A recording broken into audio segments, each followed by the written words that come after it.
जय हिंद साथियों, एक बार फिर स्वागत है बेस्ट एग्जाम के यूट्यूब चैनल पर। दोस्तों इस वीडियो में बात करने वाले हैं आरपीएफ कांस्टेबल रिक्रूटमेंट 2024 के बारे में।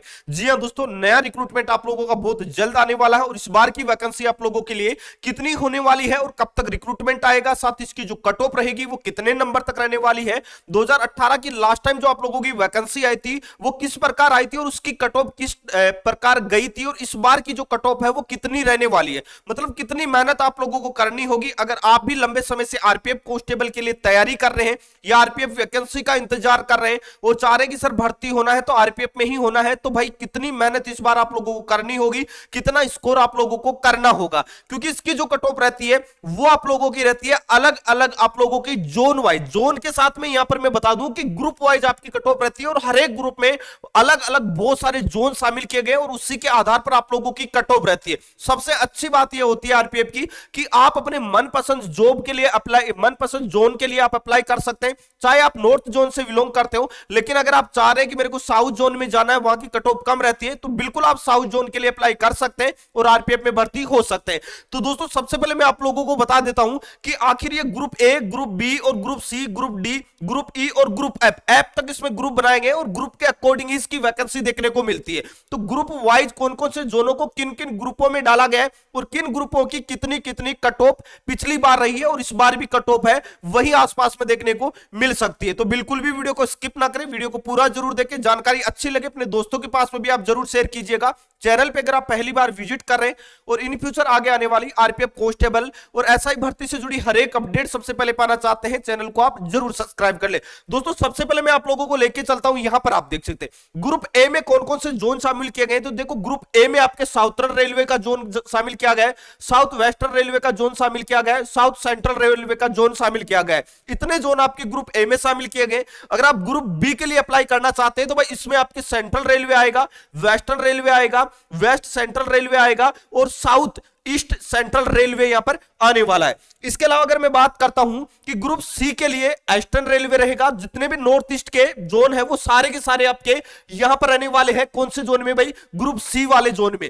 अब अगर मैं बात करूं ग्रुप डी में, तो ग्रुप डी में आपके नॉर्थर्न रेलवे आ जाएगा, नॉर्थ ईस्टर्न रेलवे आ जाएगा जिसे एनईआर बोला जाता है, नॉर्थ सेंट्रल रेलवे एनसीआर आ जाएगा और ग्रुप डी में, ग्रुप ई में आपके नॉर्थ ईस्ट के जो फ्रंटियर रेलवे है उसके सारे के सारे जोन है वो ग्रुप ई में आ जाएंगे। जबकि ग्रुप एफ आपका रहेगा वो रहेगा railway protection special force, RPSF का रहेगा और आरपीएसएफ ऑल ओवर इंडिया एक ही वैकेंसी आती है और जब भी आप आरपीएसएफ में भर्ती होंगे तो आप अलग अलग जोन में मूवमेंट करते आपको रहना पड़ेगा, क्योंकि ये प्रोटेक्शन और सिक्योरिटी फोर्सेज होती है। जैसे हर एक राज्य में पुलिस की जो वैकेंसियां होती है उसमें एक रिजर्व पुलिस की भी वैकेंसी आती है, वैसे आरपीएफ में ये एक प्रकार की रिजर्व फोर्स है जो रेलवे प्रोटेक्शन स्पेशल फोर्स के नाम से जानी जाती है, जिसे आरपीएसएफ के नाम से जानी जाती है। अब देखो मैं पिछली कट ऑफ आप लोगों को दिखा देता हूं कि कितनी कट ऑफ रही थी जोन वाइज। अगर मैं बात करूं तो भाई यहां पर आप देख सकते हैं अलग अलग मैं आपको जोन वाइज कट ऑफ बताऊं, उसके बाद में वैकेंसी के बारे में बात करेंगे कि इस बार की वैकेंसी कितनी आएगी,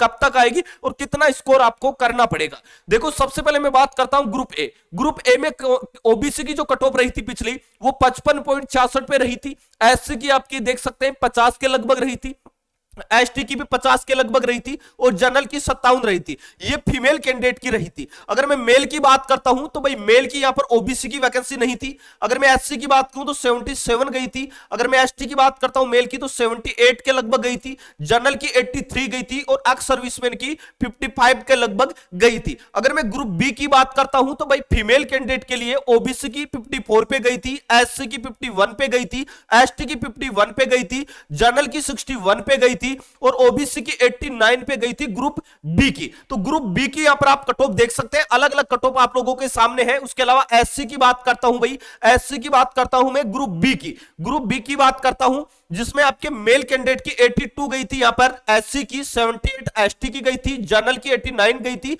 और एक्स सर्विसमैन की 53 गई थी। वही अगर मैं ग्रुप सी की बात करता हूं तो यहां पर देखो फीमेल की ओबीसी की 47 कट ऑफ रही थी और एससी की आपकी 43 कट ऑफ रही थी, एसटी की 48 रही थी, जनरल की आपकी 53 रही थी, ओबीसी की यहां पर वैकेंसी नहीं थी। मेल की अगर मैं बात करता हूं तो मेल की एससी की 78 गई थी, एसटी की 77 गई थी, जनरल की 87 गई थी और एक्स सर्विसमैन की 52 कट ऑफ रही थी। अगर मैं ग्रुप डी जोन की बात करता हूं, ग्रुप डी की बात करता हूं, इसमें भी बहुत सारे जोन शामिल किए गए। यहां पर 71 जो कट ऑफ रही थी वो रही थी फीमेल ओबीसी की, एससी फीमेल की 58 रही थी, एसटी फीमेल की 64 रही थी और जनरल की रही थी 74.75। अगर मैं यहां पर बात करता हूं भाई, यहां पर बात करता हूं मेल कैंडिडेट की, तो ग्रुप डी की सबसे ज्यादा कट ऑफ रही थी मेल कैंडिडेट की, वो 120 में से 120 नंबर जो बच्चा लेके आया था जनरल में उसका सिलेक्शन हुआ था। अब अगर मैं एससी की बात करूं तो 86.15। अब 120 आप यहां पर देख सकते हैं, ये नॉर्मलाइजेशन के बाद की कट ऑफ है, क्योंकि पिछली बार रेलवे में आरपीएफ की वैकेंसी में नॉर्मलाइजेशन में बहुत सारे नंबर बच्चों के बढ़े थे, जिनके 110 नंबर हो रहे थे, उनके बाद में नॉर्मलाइजेशन होकर 120 नंबर हो रहे थे, 120 में से 120। तो ये नॉर्मलाइज की कट ऑफ है, 120 में से 120 कट ऑफ गई थी, नॉर्मलाइजेशन की बाद की कट ऑफ है। अगर मैं एससी की बात करता हूं 86 गई थी, एसटी की 82 गई थी और वही जनरल की 117। यहां पर आप देख सकते हैं 117 जनरल कैटेगरी की इस जोन की ग्रुप डी जोन की कट ऑफ रही थी। अगर मैं एक्स सर्विसमैन की बात करूं तो 62 पे कट ऑफ रही थी। अगर मैं ग्रुप ई की बात करता हूं तो भाई ग्रुप ई में जो जोन शामिल किए गए उनमें यहां पर वैकेंसी फीमेल की ओबीसी की वैकेंसी नहीं थी। अगर मैं एससी की बात करता हूं 38, मात्र 38 पे फीमेल का सिलेक्शन हुआ था, एसटी का 36 पे हुआ था, जनरल का 42 पे हुआ था और ओबीसी का 61 पर हुआ था। अगर मैं मेल की बात करता हूं, यहां पर मेल की बात करता हूं तो मेल की ओबीसी की जो कट ऑफ 61 रही थी, एससी की 62 रही थी, एसटी की 50 रही थी और जनरल की भी यहां पर 50 रही थी और एक्स सर्विसमैन की 36 कट ऑफ रही थी। अगर मैं ग्रुप एफ की बात करता हूं जिसमें आरपीएसएफ को शामिल किया गया है, इसमें भाई फीमेल की वैकेंसी नहीं थी, इसमें केवल और केवल मेल कैंडिडेट की वैकेंसी थी, जिसमें जनरल की 89 कट ऑफ रही थी, उसके साथ ही एससी की 69 कट ऑफ रही थी, एसटी की 67 के लगभग रही थी और जनरल की 93 और वही एक्स सर्विसमैन की 42 के लगभग कट ऑफ रही थी। ये 2018 की जो आपकी वैकेंसी आई थी उसकी कट ऑफ है। अब आप खुद देख सकते हैं कि कट ऑफ कितनी रह रही है, और उस बार वैकेंसी भी थोड़ी ज्यादा थी, इस बार वैकेंसी उतनी नहीं आने के चांसेस है, लेकिन फिर भी 8-10 हजार वैकेंसी आप लोगों को आरपीएफ कांस्टेबल